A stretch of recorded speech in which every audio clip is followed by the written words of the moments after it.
ଅପା ଦା ନେଇ ଆସିବ। ଆଚ୍ଛା ଦେଖନ୍ତୁ ଏଠି ଆମ ଅପାର ଗଢ଼ିଆ। ଆମର ଗେଡ଼ିଆ ବା ଯାଉଛନ୍ତି ଗୁଗୁର ନେଇକି ପକେଇତେ ବିଲକୁ। ଆମେ ଯିବା ଏବେ କେମିତି ଧାନ କାଟିବା ଭଉଣୀ ମାନେ ସବୁ ଦେଖିବା। ମୁଁ ପାଣିରେ ଯାଇପାରିବି ନା?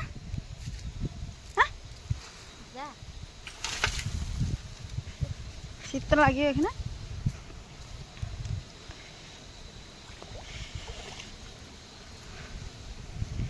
ଦେଖନ୍ତୁ କେମିତି ଏଠି ପାଣି ନାଳରେ କେତେ ପାଣି ଏଠି ଜଣା ପଡୁନି। ବହୁତ ପାଣି ଅଛି, ଖାଲ ହେଇଛି ଏଠି ଗୋଟେ। ଦେଖନ୍ତୁ ଆମର ପପୁ ଗଲେ ଧାନ କାଟିତେ, କିନ୍ତୁ ଧାନ କାଟିତେ ଯାଉଛନ୍ତି କିନ୍ତୁ ଦା ନେଇନାହାନ୍ତି, ତା ମା ନେଇକି ଆସିବେ। ମୁଁ ଟିକେ ଆସିଛି ସେ ଧାନ କାଟିମି ଆଜି। କେନ କାଟୁଛ ଦେଖିବା, ମୁଁ ଟିକେ ଶିଖିମି।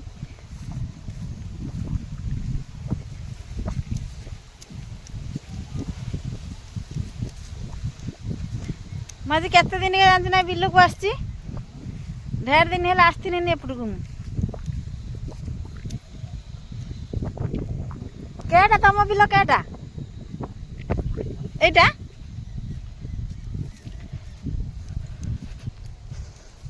ଭଲ ହେଇଛି ତ ଧାନ ଆଉ କଣ।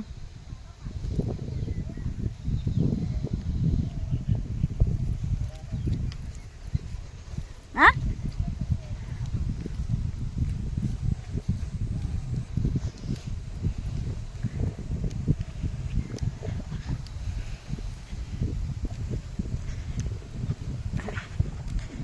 ଦେଖନ୍ତୁ ଆମର ଆଉ ଗୋଟେ ଭିଣେଇ ଭଉଣୀ ଏଠି ଧାନ କାଟୁଛନ୍ତି।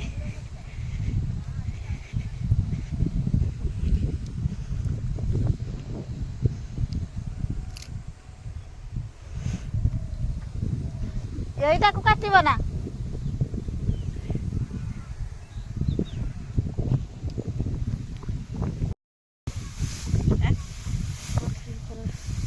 ଧାନ ଇଏ ଆଗରେ ଚାଲି ଆସିବେ, ପଛର ବାଁଶ ଏପଟରେ ଦିଅନ୍ତି ନାଇଁ ସେ ପରା। ହେ ଛୁଆଟା କେତେ କାମ କରୁଛି। ତ ପଗଡ଼ିଟା ଠିକ୍ ଅଛି ଆଉ। ତ ପଗଡ଼ିଟା ଏକଦମ ଠିକ୍ ଅଛି।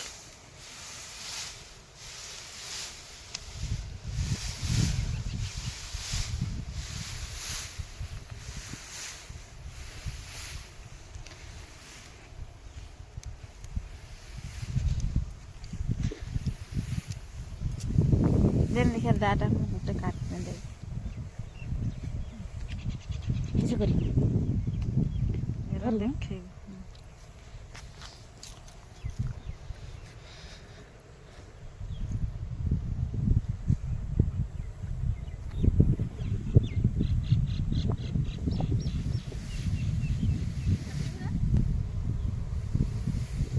ତୁ କାଟିଲାର କାଟ ଖିଅ କାଟିକି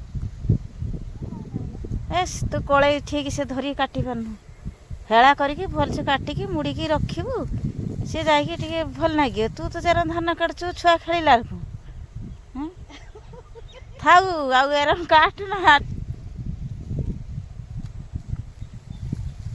ଭଲସେ ଗୋଟେ ପାହି ଛିଡ଼ା।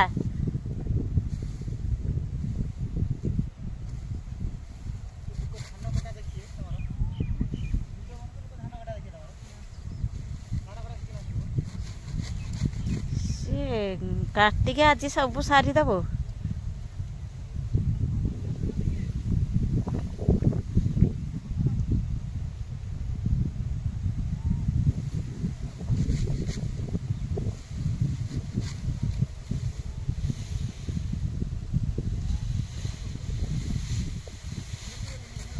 ଥାଉ ଏଥର ପଳେଇ ଆସ, ଆଉ କାଟନି। ହଁ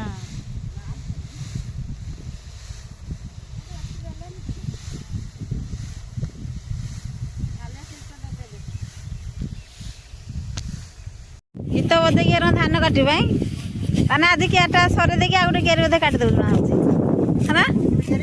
ସରେଇକି ଆଉ ଗୋଟେ କିଆରି କାଟିଦେବୁ, କାହିଁକିନା ତୁ ଗୀତ ବଜେଇକି କାଟୁଛୁ ଯେ ହେଲା। ତୁ କିନ୍ତୁ ମୋର କାଟି ପାରିବୁନି।